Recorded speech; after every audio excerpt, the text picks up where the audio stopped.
Welcome back for Carbohydrates. Now before we start, I just want to make a point of it's always a topic of conversation in the office, that mid-afternoon slump, for example, or I've had too many carbohydrates at lunchtime, I don't like eating carbs make me sleepy.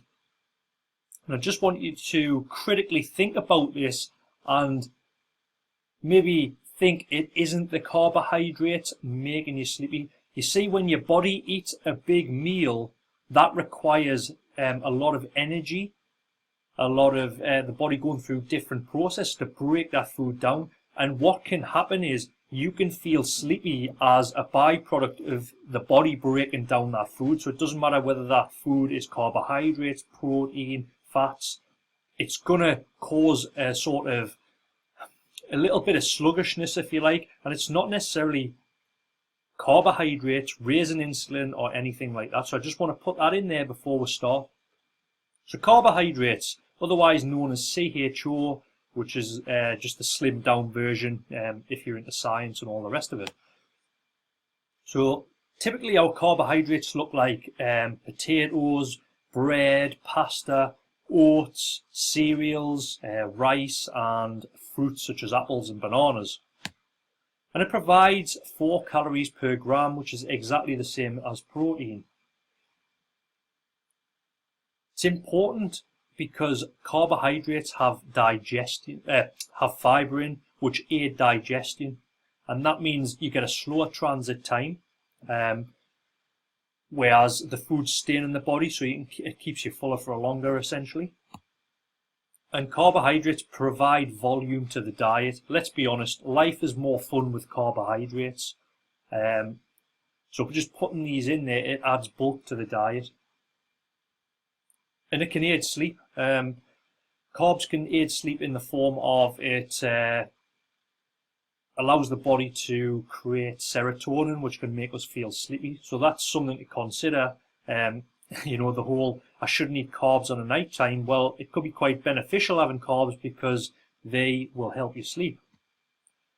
And it's the fuel of choice for the brain. The brain runs on carbohydrates. Its primary fuel source is glucose.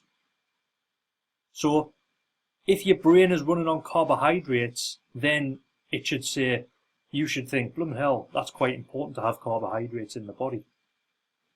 It is important, especially, it's one of those ones, do you want to be surviving in life or thriving? Yes, you don't need carbohydrates. However, you're going to feel crap. You're going to feel probably depressed because you're not having any in your diet. As I've just sort of said there, they're not essential. We can make glucose. We can get energy from stored protein and fats.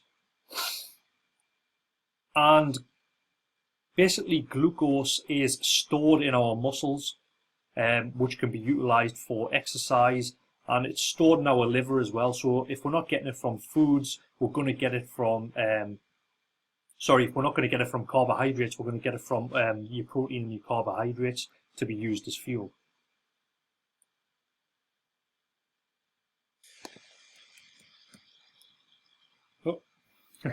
So let's look at simple versus complex carbohydrates. And your simple carbohydrates are your faster digesting carbs, if you like. And it's just the way all of the bonds are connected within the carbohydrates. It's a single molecule, meaning the body can break it down faster. And then you've got your complex carbohydrates. Again, you've got your starches. It just means it's got more bonds in the chemical makeup, therefore it's a slower process to break that down. But it doesn't really give us the full picture. And just mentioning the glycemic index, for example, the body is very well equipped to control blood sugars, and it was often thought that, avoid simple carbohydrates because it raises insulin and makes you feel sluggish and all the rest of it. But in the realistic world, we can either choose to live a life that is where we're surviving or we're thriving. And let's be honest, if we are having to choose our carbohydrate source based on, is it simple, is it complex, can I eat this type of carb? can I eat low carb? Should I eat low carb? It just makes life a bit miserable. So carbohydrate intake and the needs will depend on a variety of factors, and it's going to differ from individual to individual. So the bigger you are, the more you need. Depends on how much you're training. If you're a triathlete, you are going to need more carbohydrates. There's no doubt about it, because for the body to break down fat specifically, it's a slower process. So let's be honest, when you're doing exercise, the first fuel source your body's going to look at is carbohydrates to get the job done. So also it's going to depend on your type of training and also your goal. What is your goal? So at the moment I'm studying MNU, which is a 12-month nutrition certification, and this just gives you an idea of how much carbohydrates you should be having. So let's be honest, we've already talked about you don't need carbohydrates to stay alive, but again, you're going to be miserable if you go down that route.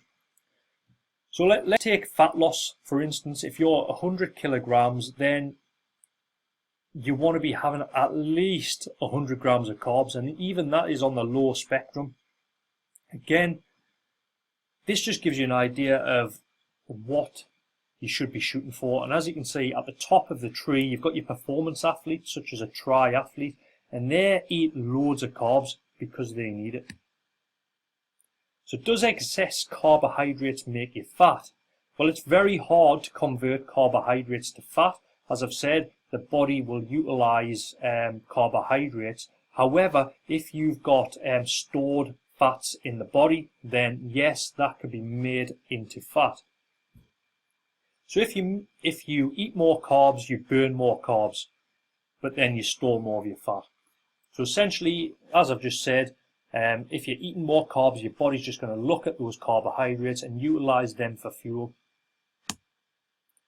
Hence, it all comes down to energy balance, and we've talked about this early on in the lectures.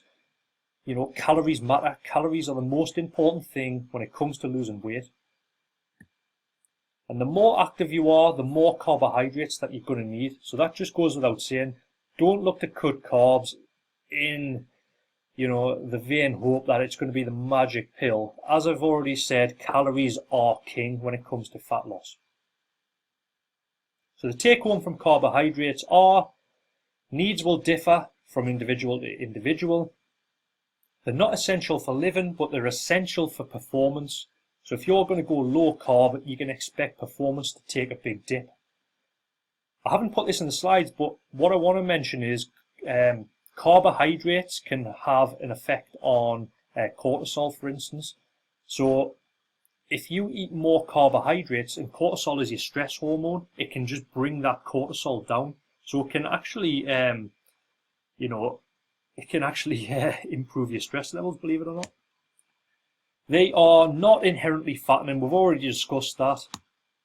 However, we've got a tendency to overeat carbohydrates, and then we'll always think it's the carbohydrates that have made us fat, but quite simply it's the calorie increase, the calorie surplus that we've put ourselves in. And the sugar that is in foods, it's really easy to overeat on sugar. So that's something to consider. It's not necessarily the sugar that's bad. However, you've just overeaten calories because it had sugar in and it tasted nice. And we'll talk about sugar later on. So that's all I've got for you today, guys. Hope that was useful, and I'll speak to you next time. See ya.